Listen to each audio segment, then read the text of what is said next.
Have you ever wanted to be a spy like in those old movies that do cool stuff like break ciphers and whatnot? Then I've got the perfect game for you. It's Break the Code, put out by Iello. It's for 2 to 4 players. Should be for players of ages about 10 and up and last about 15 minutes. Now that I've got you all hyped up to play Break the Code, I'm going to tell you exactly how to play.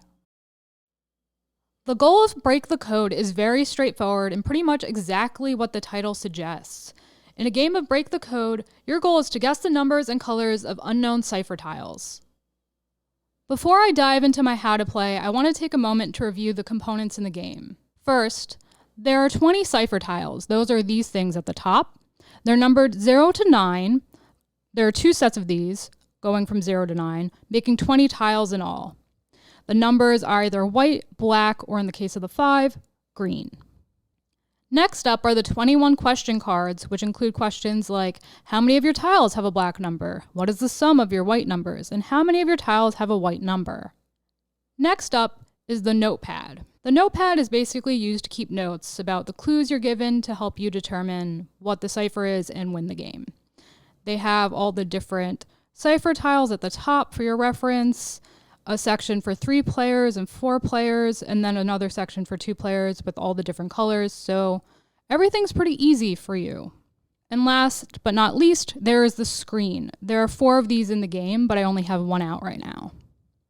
I'm just going to open this up so you can see the inside. Basically, it has the different sections where you're going to put your cipher tiles and a few little notes about the game, like the rules for a 3 to 4, and for a 2-player game, they differ slightly, and I'll get into that during my how to play. As I mentioned previously, Break the Code is a game that can be played with 2 to 4 players, and the amount of players affects the rules. I've set up for a 2-player game. I gave everyone a screen, then I shuffled the 20 cipher tiles and dealt them to each player. Face down. Then I allowed each player to place these tiles face up behind their screen so that no one else could see them. The tiles were placed in ascending order from left to right. If 2 tiles had the same number, the tile with the black number is placed first on the left of the second tile with the white number. All of the remaining tiles were placed back in the box. I distributed a sheet to each player, as well as a writing implement. Then I shuffled the question cards to form a draw pile in the center of the table and then put 6 out. At this point, the game is ready to commence and a first player is chosen at random. Because you can't really see what's going on with the screens out, I'm going to remove them and also get rid of the writing implement so it's easier for you to see what's happening. As you can see, I set up the tiles from left to right in ascending order. There's 0, 1, 4, 7, 8, and on the other side you can see that I did find that 2 tiles were the same, and I placed the black one to the left of the white one. So 0, 2, 2, 5, 9. Now that you're all set up for your 2-player game, you're ready to play. But how do you play? Essentially, the game plays in a succession of turns and ends when one of the 2 players correctly announces the 5 tiles hidden behind the screen of their opponent. Alternately, if there are no more cards available in the middle of the table, the game ends. On your turn, you may either ask a question or guess the tiles. You can choose one question among the 6 available cards. So for example, if I was player 1 and I was like, okay, I want to ask, how many odd tiles do you have?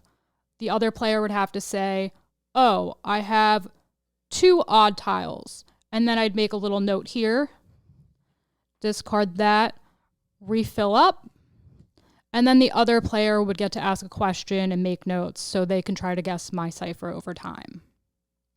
It's important to note that there is absolutely no lying in this game. You must answer honestly, and you're going to use the corresponding letters behind your screen. I'm just going to pull one out because I forgot to mention this, to indicate where the numbers are placed. So in this case, 0 would correspond to A, 1 is B, 4 is C, 7 is D, and the 8 is E. Now, players are just going to keep going back and forth like this, asking each other questions to try and deduce the other's cipher. Like I said previously, if these run out and there's nothing left in the middle, the game ends. The other thing you can do on your turn, and also to end the game, is guess the cipher of your opponent. Guessing the tiles is pretty straightforward. Instead of saying, hey, I'm going to ask a question, you just say, hey, I'm going to guess these tiles instead. In this case, you would announce the 5 Cypher tiles out loud from left to right. For each tile, you're supposed to announce its number and its color. Your opponent waits until you've announced all tiles, then they tell you whether you're correct or not. Your opponent does not tell you how many tiles were correct, nor do they tell you which numbers or colors were correct. If you're correct, and you are the starting player of the game, your opponent may immediately try to guess your tiles before the game ends. If they do so and correctly guess your tiles, the game ends in a tie. If they're wrong, you win the game. If you happen to be wrong, however, your turn ends, but you remain in the game. Your opponent may now play their turn, choosing between the 2 options, asking a question or guessing the tiles. For example, if you guess that your opponent's tiles are a black 0, a black 2, a white 2, the green 5, and then a white 9, that's wrong. There is one slight mistake, which was you got the color of the 9 wrong. So your opponent does not give you any detail. They simply tell you that you're wrong. Womp womp. The game ends, like I said previously, as soon as one player correctly guesses all of their opponent's tiles, and they win the game. If both players correctly guess their opponent's tiles in the same turn, the game ends in a tie. Of course, finally, the game ends if you run out of all these lovely questions in the middle. Now that you know how to play a 2-player game, I'm going to set up for a 3 or 4-player game and explain how that's played. I've set up for a 3-player game, as opposed to the 2-player game in this version where 3 or 4 players are playing. In this case, again, I set up for a 3-player game. Your goal is to guess the tiles that are in the middle of the table, so these face-down tiles over here on top of the question cards. Setup is essentially exactly the same as a 2-player game, except the number of tiles that players receive might differ depending on the amount of players. If there are 3 people playing, you receive 5 Cipher tiles as normal, and then there are 5 placed in the middle of the table. In the case of 4 players, it's 4 in the middle, and everyone gets 4 tiles. These tiles remain face down and may not be looked at until a guess is made, and then only by the guessing player. In a game with 3 to 4 players, the game plays in a succession of turns and ends when one of the players correctly announces the tiles that are face down in the middle of the table, also known as the central tiles. So again, these guys. The game may also end when all players are out of the game, which I'll get into shortly, or if all questions have been asked, so the same as a 2-player game. So as before, one of your 2 options are to ask a question. In the cases of 3 players, you would take any available question, so let's say this one, and read it aloud. How many of your tiles have a white number? The 2 other players must answer honestly according to their tiles. Then the player on your left would take their turn. So this opponent would say 1, the one closest to the camera would say 4, this would come out, you would make your little note, and play would continue to the player on the left. Now, when you're playing with 4 players, things are a little different. You would take any question that's available and read it aloud. All players, including you, must answer the question. So in this case, it'd be like, what is the sum of your white numbers? This player would say 0. Ooh, tricky. This one would say 22. And the last player over here would say 2. This would come out, same as before, and player on your left would then take their turn. So again, it would pass this way. Next option is to guess the tiles. These bad boys that are so mysterious, sneaky little hobbitses. You must identify them by game end in order to win. If you think that you can correctly announce the central Cipher tiles, then you can try to guess the tiles instead of asking a question of the group. In that case, write your answer on your sheet in the reserved upper right corner, from left to right, and in ascending order. For each tile, you must write its number and its color. Then check the central tiles and compare them with your answer. Don't tell anyone anything about the tiles' numbers or colors or about what you correctly guess. So let's say, and I'm obviously wrong, I was like, it's a 0 that's white, and a 1 that's white, and a 4 that's white, and a 7 that's white, and an 8 that's white. And I would flip these over, all secret like, oh, already wrong. I already messed up. What a surprise. I am wrong. Like I said, very, very wrong. Getting wronger. The wrongest. I would hide these behind my screen so no one could see them, obviously. And I'd be like, oh no, I'm wrong. So I'm out of the game and I lose. However, you still answer your opponent's questions and the player on your left takes their turn. If I happen to be right, and again, obviously I'm very much not, you announce that I got it without saying anything else. You're now out of the game, but you must still answer your opponent's questions. you won, but someone else could also win. So that's something to bear in mind. Again, there could be a tie, multiple winners. It's really important to note in the 3 to 4 player version of the game, you can only make one guess because obviously once you've made your guess, you know what the answer is, and that's really not fair. You might as well just botch it in the beginning, get the answer and be like, I won. No, the game doesn't work like that. You get one guess.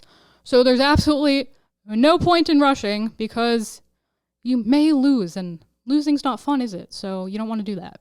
When a player correctly identifies the tiles, all players complete the current round so that every player has the same number of turns. So again, that's only something you do if it's necessary so that everyone can have the same number of turns. Then the game ends. If all players are out of the game because they all failed to identify the central tiles, the game also ends. So to sum everything up one last time, the game ends as soon as one player correctly identifies the central tiles, provided that every player played the same number of turns. All players who correctly guess the central tiles win the game. Huzzah! The game also ends if all players provided a wrong answer when identifying the central tiles, or if all question cards had been used. So like if all these so many questions have been asked and you just don't have the information you need, or you made an oops, or I don't know, something like that, then you lose. So sad. Now that you all know how to play, I'll meet you back up top so I can provide my final thoughts. Now that I've taken the time to let you know how to play the game, I want to take a few moments to review what I think of it. I think there are a few things that it does well. It's a very compact little game. It's very table-friendly. It's family-friendly. There's nothing that's violent or that parents wouldn't want their kids to see in this box. However, because of the nature of the game, the fact that it involves so much critical thinking and strategy and reading, it's not for people who are too young who might not be able to understand what's happening or might not be able to read yet. So I think that the 10 and up age suggestion is great. It's very budget friendly, it's shelf friendly, that's all great. The problem I have with this game is that it's a strategy game that involves puzzles. I am not a big puzzle person, and I would prefer a game that's just more straight strategy, something like a deck building game like Shards of Infinity or Star Realms. I think it's also, even though I've said that, important to note the different strategies that you can employ in this game. Obviously, at the beginning of the game, you give it a very small sphere of information. You have your 5 ciphers, and you know that anything else is out there can't have those numbers. I think it's important for people to remember to use that information to their advantage. Obviously, if you have the white 7 can't be part of the cipher you're trying to guess. I think it's also important to note the need for balance in this game. You're trying to find different pieces of information, in this case, a sequence of numbers, and also the color of those numbers. So if you're predominantly asking questions about, and this is more so for the case than a 2-player game than a game with 3 or 4 players, if you're just asking questions about color and never asking anything about the numbers, you're not going to get all the information you need in order to win the game. And that's a problem. So I do like the fact that there is that strategy component and that thinking that you have to do in order to get the information you need to win the game. But I don't like the puzzle, like I said, and sometimes I do feel like the game is a little short. I think it took me a fair amount of time to figure out like what kinds of questions I needed to ask and really utilize them to my advantage so I could actually win the game. Because the first time I played, I was like, wait, did I actually ask anything that can help me get anywhere? And I was like looking at my clues and I was like, I messed up, mistakes were made. And that was a little problematic. I felt a little stupid. It was like playing mental blocks by Pendosaurus. I was like, I don't feel very intelligent right now, and that's not a great feeling. If you're someone who doesn't like a challenge, who gets frustrated by numbers, if you don't like puzzles like me, if you don't want to do like the critical thinking kind of thing, the strategy, this definitely isn't the game for you, just like it's not really a game for me. And there you have it, my how to play and review of Iello's Break the Code. What did you think? Did I leave anything out? Is there a game like this, but maybe better, that I might like playing? Let me know down below in the comments. I always like to hear these kinds of things. And if you like what you saw here today, please smash that like button till it's blue or whatever color it is now. Subscribe, ring that bell so you'll know what's up, and I'll catch you in the next one. Bye, guys.